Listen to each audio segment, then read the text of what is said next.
When I started this project, how old you feel didn't seem like a loaded question. The widespread tendency to knock a few years off your age seemed optimistic at best and harmless at worst. At 55, I felt fully engaged at the height of my intellectual powers, reluctant to trade my bikini for a one-piece with a little skirt or otherwise trim my sails. In other words, I felt young. By the same token, feeling old was invariably a complaint, meaning feeling ill or unattractive, maybe a little blue or slow off the mark. What I had yet to pin down was the way language reinforces the idea that old equals good, and feeling young and feeling bad equals feeling old. Why the quotation marks around young and old? Because none of these states of mind are intrinsically linked to how old we happen to be. If we break an ankle, we feel debilitated. Get a promotion, we're filled with confidence. Lose someone we love, demoralized. Make a new friend, energized. These feelings, just like these events, can crop up at any point in our lives. Our obsession with youth blinds us to that fact. Young and old are useful words with specific meanings. The first means having lived for a short time, the second for a long time, or no longer young, although I prefer older for the second meaning. The words don't mean attractive/ugly, or trendy/out of touch, or foolish/wise. They're not a binary. Steeped in age denial, we don't notice that such equations are flawed. The question is not how old we feel, but how we feel about old, or about just not being young anymore. Old age is so stigmatized that we go to great lengths to distance ourselves from it. In How to Age, a book by the excellent English journalist Anne Carf, tells of a 61-year-old woman who observed that when she enters a room and sees nothing but gray heads, she honestly forgets for one awful moment that she's one of them.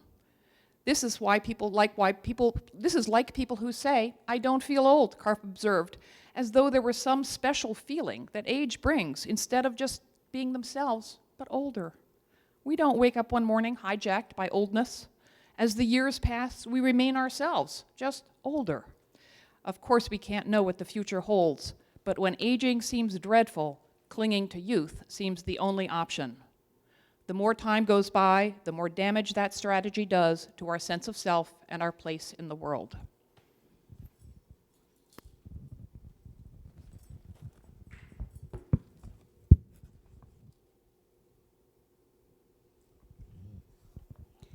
Erotic is for olders. You believe that? No sexually experienced person would consider eroticism the domain of youth. Music and literature are full of examples. They say combustion's for the youngsters, but they don't know nothing about it, sang Bonnie Raitt in 2002. Anybody's got trepidation about getting on in years, forget about it, she told the audience in New York Beacon's Theater, saying her 50s were her best years yet. The blues in particular testifying to a long tradition of people feeling sexually right up to the funeral. As age scholar Margaret Gillette points out, cultures truly interested in pleasure don't romanticize an experience. In her late 50s, writer Joan Nestle announced, "Gray hair and textured hands are now erotic emblems I seek out." June Arnold wrote a novel called Sister Jen, in which Sue, a middle-aged woman, falls in love with a woman in her 80s, whose age in no way dims her desire. She comes to lust after a final, different dry, silken life, and so much grace and elegance from all the knowledge of the day. There's no more beautiful word in the language than withered. Remember novelist Louis Bingley's grim assessment of the awful discontents of old age? Earlier in the book. That's earlier in the book. Only 6 months later, I was surprised and pleased to come across Old Love, Bingley's pagan to his wife. He describes confessing to a friend at 39 his love for a young woman and his fear that it would fade if her beauty did. Might it be displaced by a sort of repulsion? For instance, when her skin withers and wrinkles, will I still want to kiss the crook in her arms?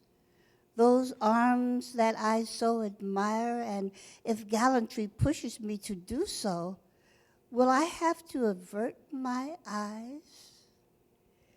Bagley's friend sensitively pointed out that he and his love would change in tandem and that his gaze too would evolve. Indeed, despite Bagley's apprehension, the handiwork of time has enabled him to become more worthy of the lady in question and to love her and much else about his life more deeply as the decades pass. At 80, instead of becoming the monster of indifference of his nightmares, he finds himself delighting in the ordinary in 1,000 unexpected ways. And yes, at 80, he and the lady in question are still doing it.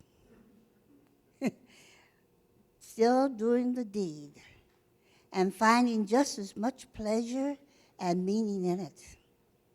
Bagley persists in envisioning a time when we will be content and grateful for being able simply to hold each other in our arms. Perhaps, but Bagley has proved a lousy prognosticator. Another writer, Grace Paley, movingly described her enduring desire for her husband of many decades. That's my old man across the yard. He's talking to the meter reader. He's telling him the world's sad story, how electricity is oil or uranium and so forth. I tell my grandson, run over to your grandpa, ask him to sit beside me for a minute. I am suddenly exhausted by my desire to kiss his sweet, explaining lips. If these depictions of late life passion seem odd, it's only because they're so unfamiliar. As more people join the ranks, a literature will surely emerge. In 1978, in the same pages as Bagley's essay, the Sunday New York Times op-ed section, the poet May Sarton wrote, "Love, we still think many of us is for the young. But what do they really know about it? It is hard for them to differentiate between sexual passion and love itself, for instance. If the whole world of life is a journey toward old age, then I believe it is also a journey toward love. And love may be as intense as old age as it was in youth. Only it is different, set in a wider and the more precious because the time we have to enjoy it is bound to be brief."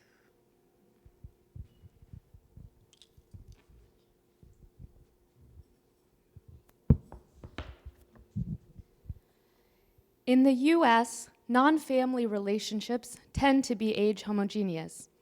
According to Cornell gerontologist Carl Pillimer's informal comparison of scholarly articles about cross-generational friendships, Americans are more likely to have a friend of a different race than one who is 10 years older or 10 years younger than they are. And that's a real problem.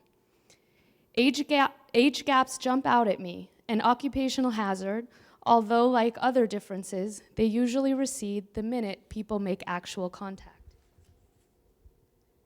There's no reason so-called generation gap friendships can't be every bit as close as any other kind. Age doesn't predict shared values or interests any more than it predicts how people vote. Gender, race, income, wealth are all much more significant.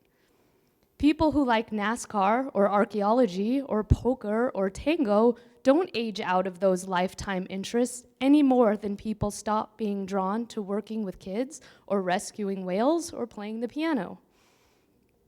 Relationships across age gaps may require more effort to initiate, and difference in physical capacities and communication styles are real. But these boundaries are more permeable than we tend to assume. They broaden perspectives and banish stereotypes. that olders leave boring lives, for example, or that kids are hopelessly self-centered. And while friends of any age enrich our lives, younger ones are more likely to be physically active, and that's a bonus. Life experience makes olders a good source of career or romantic advice, while youngers offer a pipeline to popular culture and new technologies. Contact engenders curiosity and empathy. Having older friends makes it easier for kids to realize that they too will age, and easier to connect with olders as the surfers and hitchhikers they once were, and the planners, lovers, and dreamers that they remain.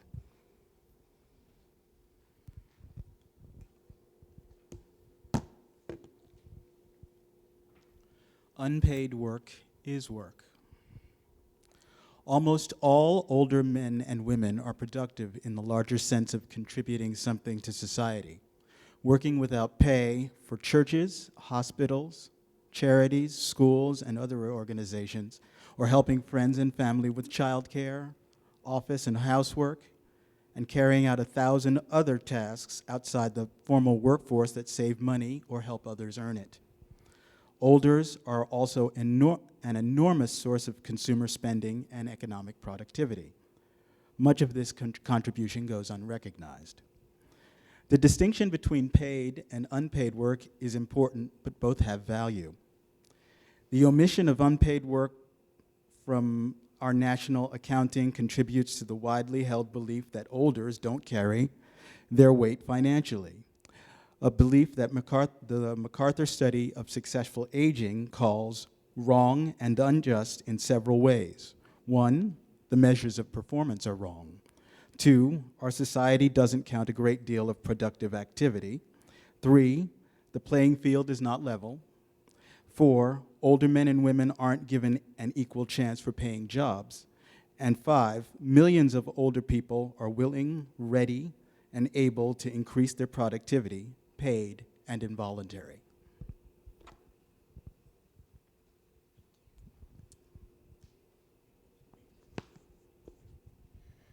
Offering neutral ground and ends run around all these messy ambiguities. Agelessness sounds so seductive, doesn't it? On a tube of eye cream, agelessness promises to erase the trace of time. In pop culture, it describes people who stay young into their 50s and 60s. In gerontology, it suggests that a youthful spirit can remain unaltered within an aging body. None of these scenarios is possible, and they're all ageist. As sociologist Molly Andrews has argued, the current tendency towards agelessness is itself a form of ageism, depriving the old of one of their most hard-earned resources, their age. Rather, this is age fullness, an accretion of all the things we've done and been, not cataloged or curated, but stored random access within our bones and brains that make us who we are.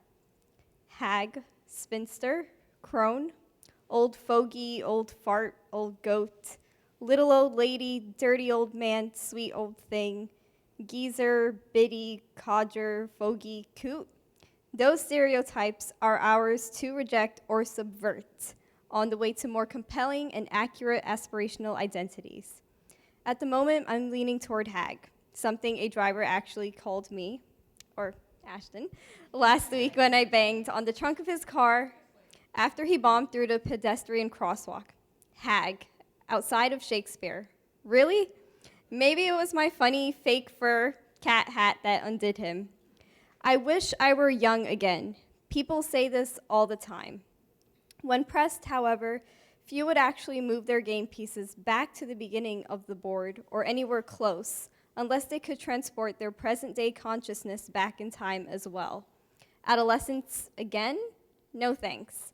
I'd love my 18-year-old cartilage back, but I dance more now because I'm less self-conscious and prioritize better. Whatever our trajectories, however we're navigated, loving and letting go, whether children or houses or dreams, we are the sum of those experiences and what we learned from them. They make us us. That is agefulness, rich and deep and invaluable. Well, That was one of the ones that I was going to read. So in case you can't tell, this is a little extemporized. So in honor of someone in the room who's quoted in here, I will talk about what the best answer is to how old are you? Tell the truth, and then ask why it matters. Ask what shifted in the questioner's mind once they had the answer. The informational feels foundational, but it isn't. We ask partly out of sheer habit, carried over from childhood when a month was an eternity, and each year marked developmental changes and new freedoms. The kids drive me crazy asking how old I am, said 88-year-old Detroit school teacher Penny Kyle.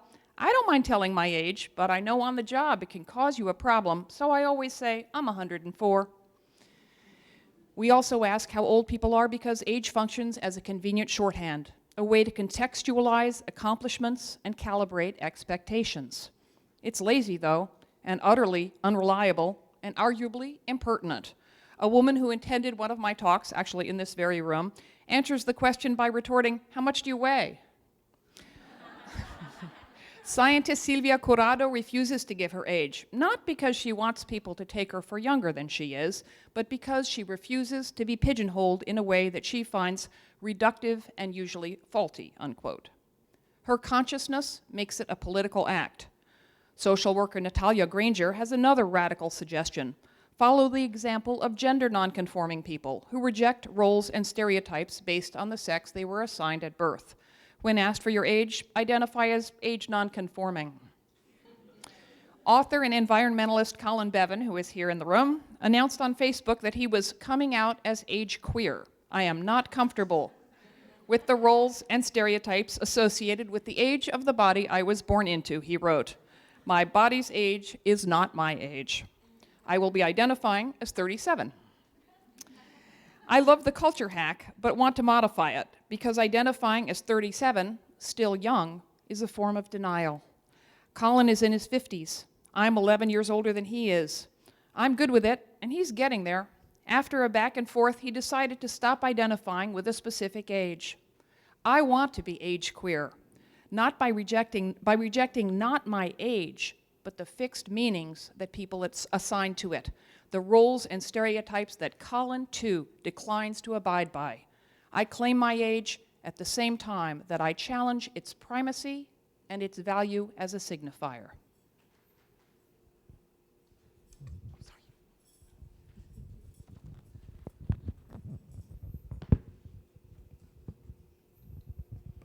The bull looks different. The philosopher William James dubbed the illusion that we can ever know what another person is experiencing the psychologist's fallacy. In a talk on end-of-life issues at Baltimore's Johns Hopkins University Hospital, Dr. Thomas Funicane put it this way, that really stuck with me. Sorry. His mantra was a Mexican saying, the appearance of the bull changes when you enter the ring. The matador's point of view is different from the spectators. The bull looks different.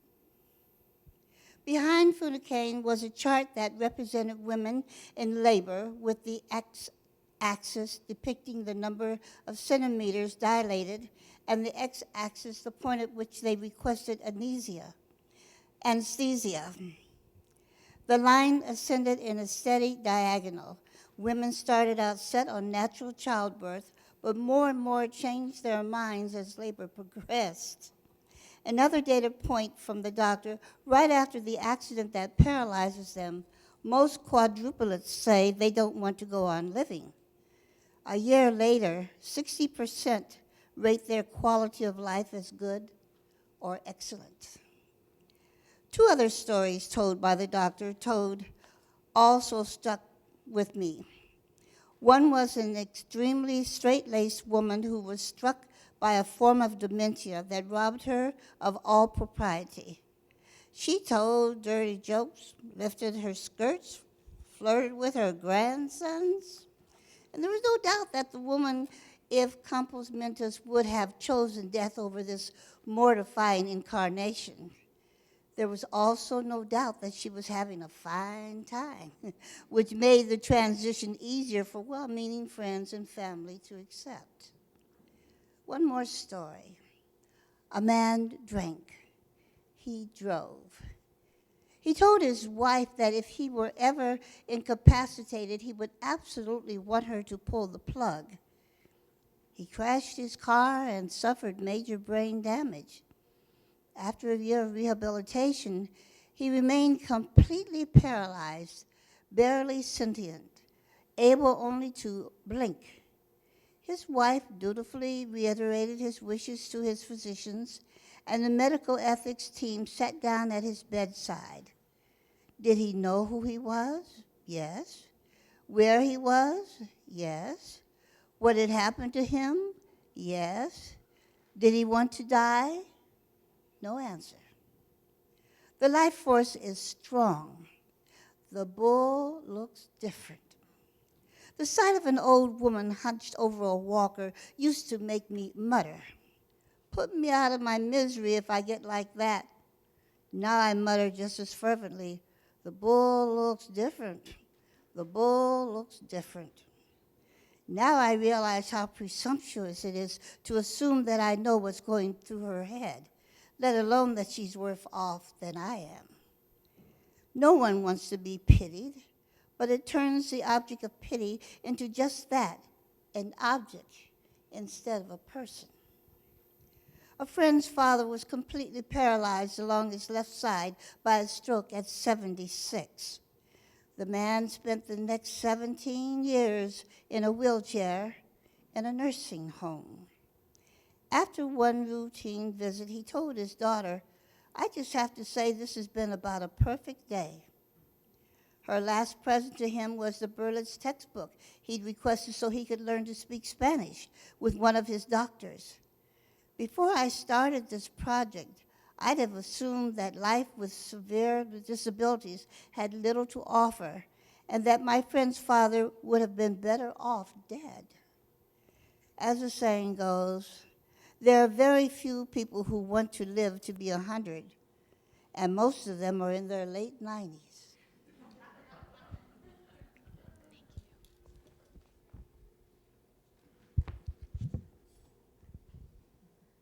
Since social connections are the key to a happy and healthy old age, why are so many older Americans isolated and lonely?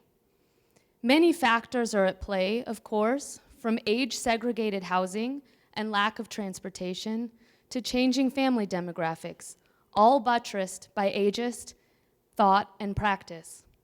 The overarching reason, however, is cultural and deeply American. In this country, no myth is more powerful than that of rugged individualism, the notion that success and independence are paired, and that relying on others signals not just physical frailty, but weakness of character. That myth serves us poorly, especially people with disabilities and older people, two increasingly overlapping circles on the Venn diagram of life. Dignity and freedom of choice are and remain critically important, of course.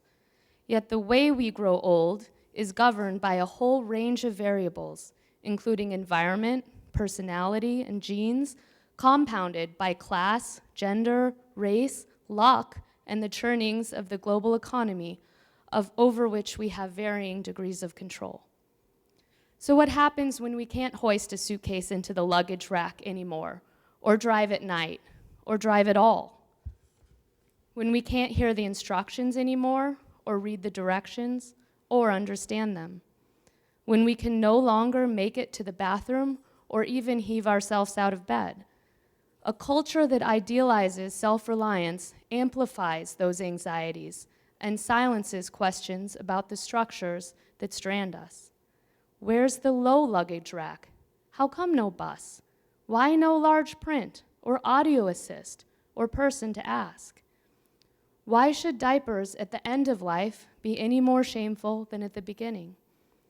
This culture demands optimism without end, downplays life's challenges, and shames us when, inevitably, we fall short.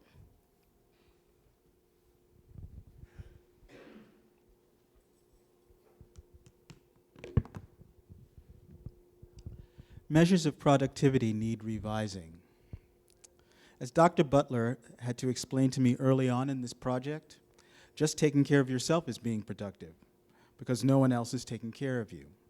Of course, if you're paying somebody else to take care of you, you're offering them employment. Paradoxically, as Margaret Cruikshank points out, older people may be engaged in the most demanding and absorbing tasks of their lives, creating a new way of being in the world, but it won't be called work unless it's paid. Lots of 70-year-olds look in on their 8-year-old neighbors and 80-year-olds on their 90-year-old pals. Jim Litzio lived right around the corner from where he was born in 1916 in Lower Manhattan's Little Italy, and he was the go-to guy for countless neighbors in his high-rise. Most of them are alone, crippled, can't walk, he explained. It's Jimmy, get me some milk. Jimmy, get me stamps. I enjoy doing that. That's if he's not at his job as maintenance man for an off-track betting office, or visiting a pal in the hospital, or bringing a little something to a cousin in a nursing home. Even Litzio's doctor had a hard time believing that he was 93. You've never met a person like me before, he informed me with a grin. True enough, but just about everyone I talked to knew someone like Jimmy.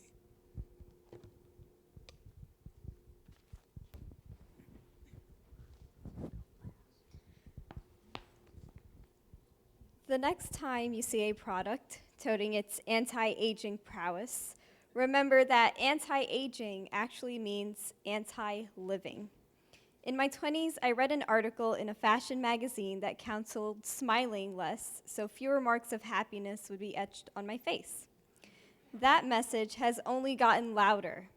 The global market for anti-aging products and services is expected to reach $291 billion by 2015. American girls are sexualized at age 8 and ushered over the hill 2 decades later.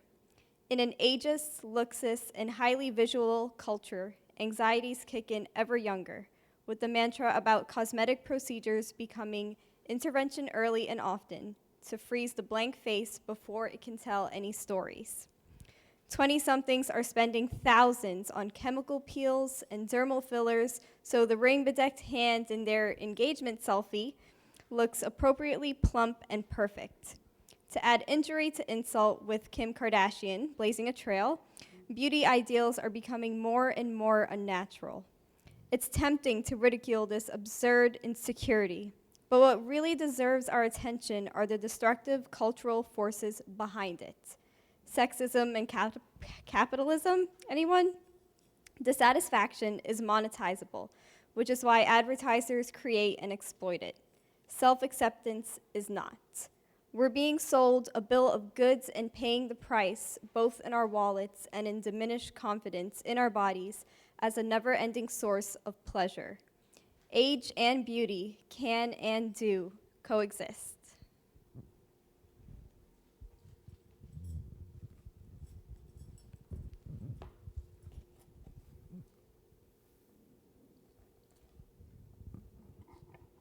Some places to start. Look for ways in which you are ageist instead of looking for evidence that you aren't.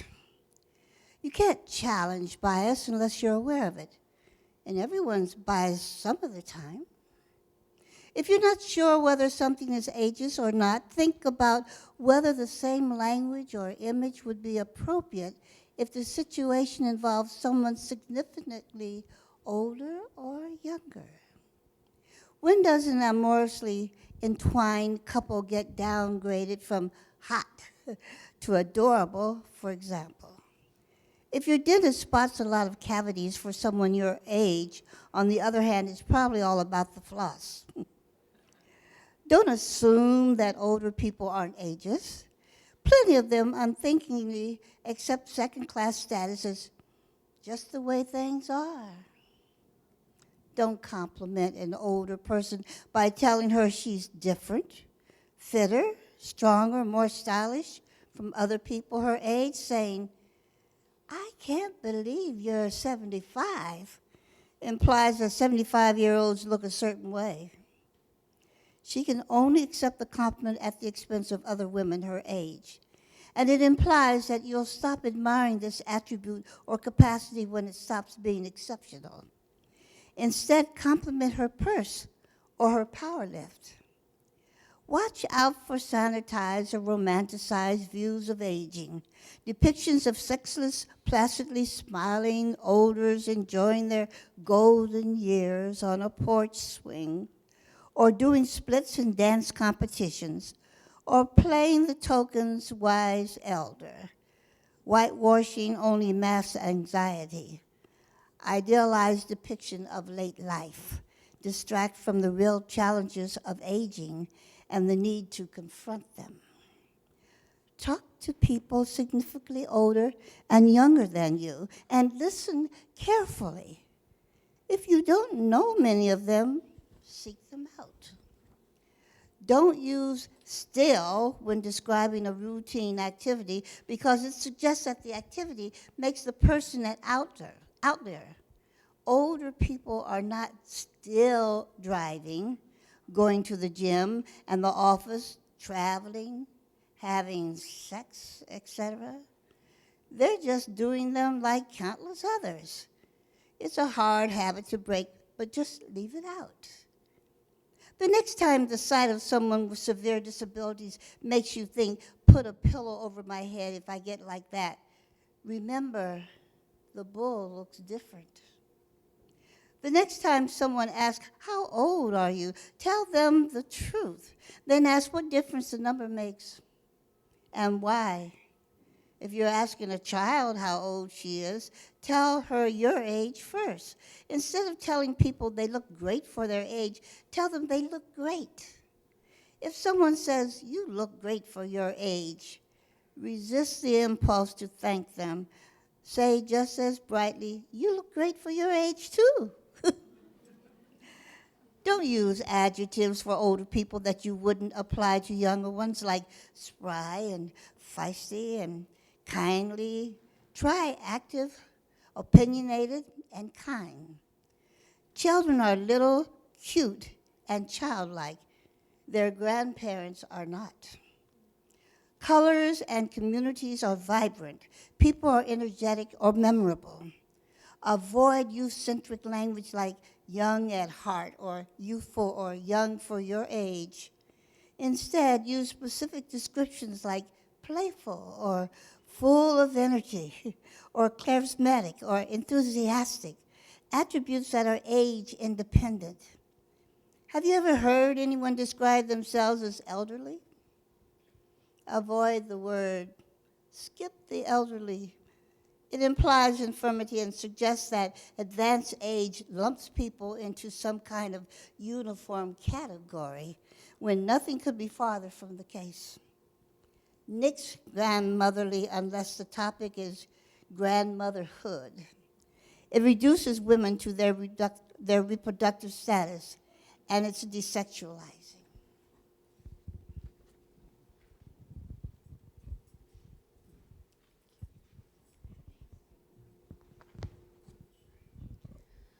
However universal or particular the reasons, most people over 80 report being just as happy, if not happier, than their younger counterparts.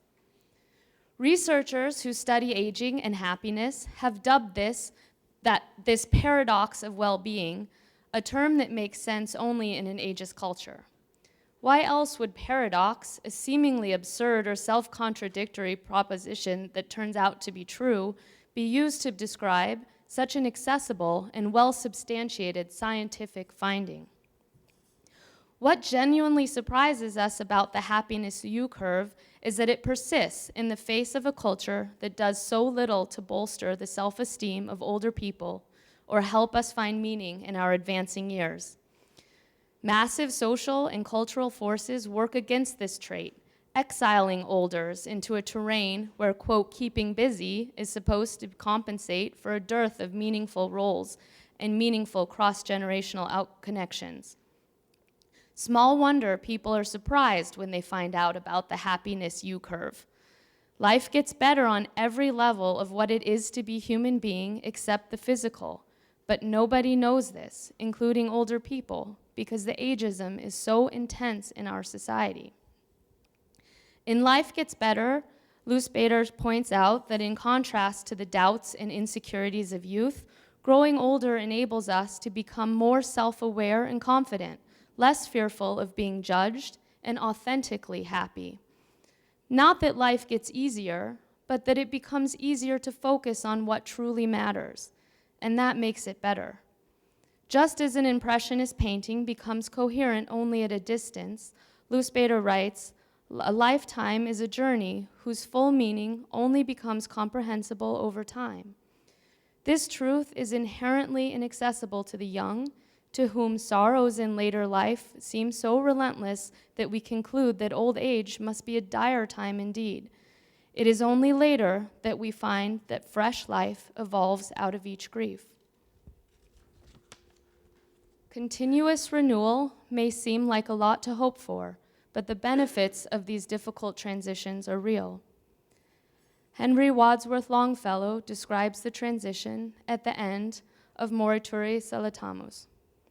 "For age is opportunity no less than youth itself, though in another dress. And as the evening twilight fades away, the sky is filled with stars invisible by day."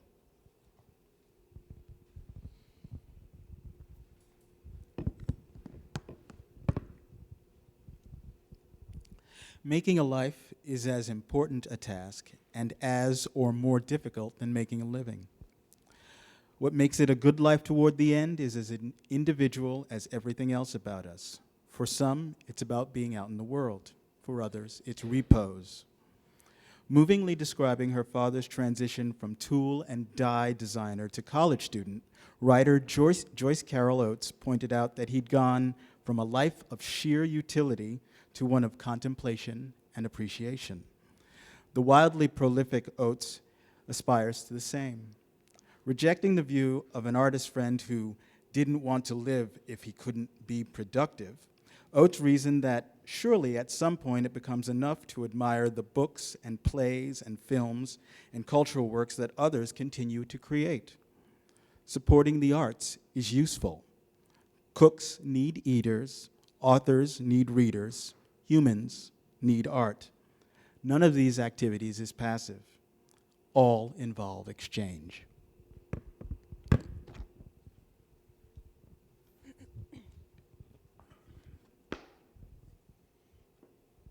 Aging is life itself, which is what makes it so damn interesting. Death is what happens at the end of all that living, but an ageist society conflates the two. That's why bookstores have shelves labeled Aging and Death, and why you can get a graduate degree in older adult / end-of-life care. Part of the conflation is just human. Old people are reminders of mortality. It comes as a shock to realize that we're past the midpoint of our lives, even when it's long past, which is a function of age denial. Returning from her 37th college reunion, my friend Susan wrote, "I was stunned to discover how far along we are on the big curve to death. Like many children, I used to be terrified of dying. Looking ahead from midlife, I'd assumed that the prospect of the Grim Reaper's knock would grow ever more oppressive as it grew more imminent. So I was bowled over to learn that the older people are, the less they fear dying. I can't say I'm reconciled, but I feel a lot better about the prospect, partly because I have more insight into the role that culture plays in shaping our anxieties and our options. Fear of dying is human. Every society and individual struggles to come to terms with it. It's why we have religion and Mozart's Requiem. Fear of aging, on the other hand, is cultural. The way older people are treated varies considerably in different societies. They enjoy great respect in East Asian cultures, where the Confucian tradition of filial piety still holds sway, as well as in Mediterranean cultures, where many generations live in proximity, as long as global capitalism has not eroded these traditional beliefs and structures. If the proverbial boat were sinking, members of those societies might reach for the parent instead of the baby. The past has value, they reason. you can have more children. The point is not that one ethic is better than another, but that they're culturally defined. In a youth-obsessed society, people yoke aging to its inevitable end. We project our fears. We grossly underestimate the quality of life that the old enjoy, and often its value to the community as well. Last one. Hang in. There's wine. It always drove me nuts when some clown called me young lady and expected me to feel complimented, but I didn't know why until I started thinking deeply about it. Made to our face, comments like these are disguised as praise. We tend to ignore them because the reference to being no longer young is embarrassing. And it's embarrassing to be called out as older until we quit being embarrassed about it. Well, I'm not anymore. When someone says you look great for your age, you heard this, you just say, you look great for your age too. When it dawned on me that one of the reasons older women are invisible is because so many dye their hair to cover the gray, I bleached mine white to see what it was like. When my back hurts, instead of automatically blaming my osteo, you name it, I stopped to think whether shoveling or weeding could be to blame. I started a Q&A blog called Yo, Is This Ageist, where people can ask me whether something they've heard or seen is offensive or not, and I wrote this book. If marriage equality is here to stay, why not age equality? If gay pride has gone mainstream and millions of Americans now proudly identify as disabled, why not age pride? The only reason that idea sounds outlandish is because this is the first time you've heard it. It won't be the last. Longevity is here to stay. Everyone is aging. Ending ageism benefits us all. This book is a call to wake up to the ageism in and around us, embrace a more nuanced and accurate view of growing older, cheer up, and push back. What ideas about aging have each of us internalized without even realizing it? Where have these ideas come from, and what purpose do they serve? How do they play out across our lives, from office to bedroom, in muscle and memory? And what changes inside us once we perceive these destructive forces at work? What might an age-friendly world, friendly to all ages, that is, look like? What can we do, individually and collectively, to provoke the necessary shift in consciousness and catalyze a radical age movement to make it happen? I hope you'll join me. Thank you.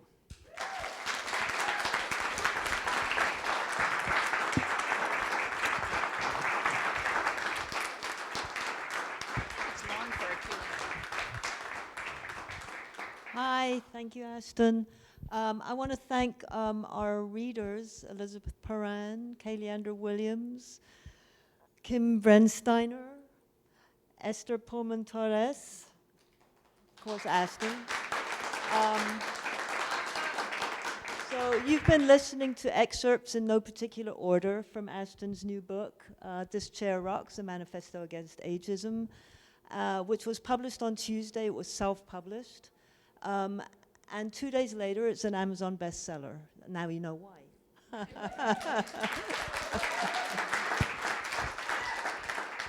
So Ashton's insights and her calls to action are being read very widely, and let's see what happens. We are going to open this up now to questions, a few questions, not that many. And if you want to ask questions not only of Ashton, but of our readers, please feel free. And oh, I'm so sorry. Ashton will be signing books, which are on sale here tonight. And if you have to wait in line to buy a book, there's a little wine. Yes. Questions?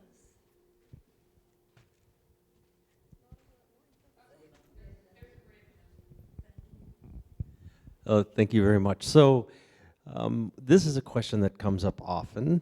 What, if anything, do we call this group of individuals? We've talked about elderly. We want to move away from that. Seniors. We'd love to hear you talk a little bit about that.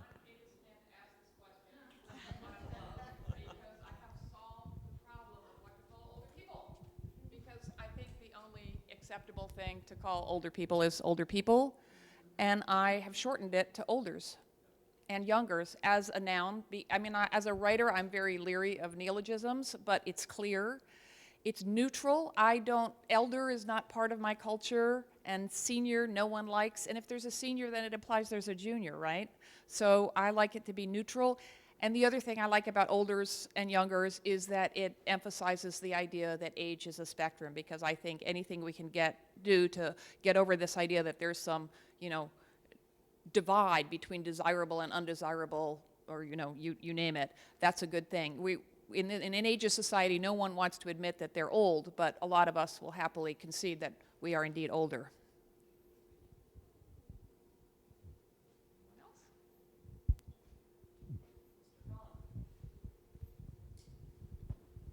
Thank you, Ashton. First, to say what a wonderful writer you are. Just your facility with words is amazing. I'm curious to know whether you consider yourself a part of a movement or the founder of a movement, and what part you are in that, and what the movement is, and where else it is, and who else is involved in it. I think that, I wrote this book very deliberately to help catalyze a movement. No one person can start a movement. It is my firm hope that I think it's accurate to say that everyone who reads the book will feel differently about the years, and will realize to some degree the degree in which we're, brainwashed. And opening, and that's like a spell breaking. And I think that will happen. Only obviously some percentage of those people will become radicalized enough to start to do something about it. But if you think about the women's movement, a whole bunch of women got together and started talking about how they were feeling about being women.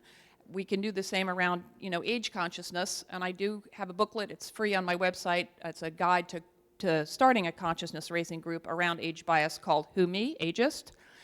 And the point of those conversations was to realize that the problems that we thought were our fault, my husband doesn't make enough money, my souffle isn't fluffy enough, whatever it is, my house is too small, weren't personal problems. They were widely shared political problems that required collective political actions to solve. So I am hoping that, everyone who ordered my book and who shared my book and who reads it will be a spark to start this movement themselves. I do see it happening. I see far more mentions of ageism. I do know of groups that are coming up, and that's how it has to evolve from a million different fires. So I hope some of you will help light a few of them. Thank you very much. All right, one more, and then that's it. Then we play.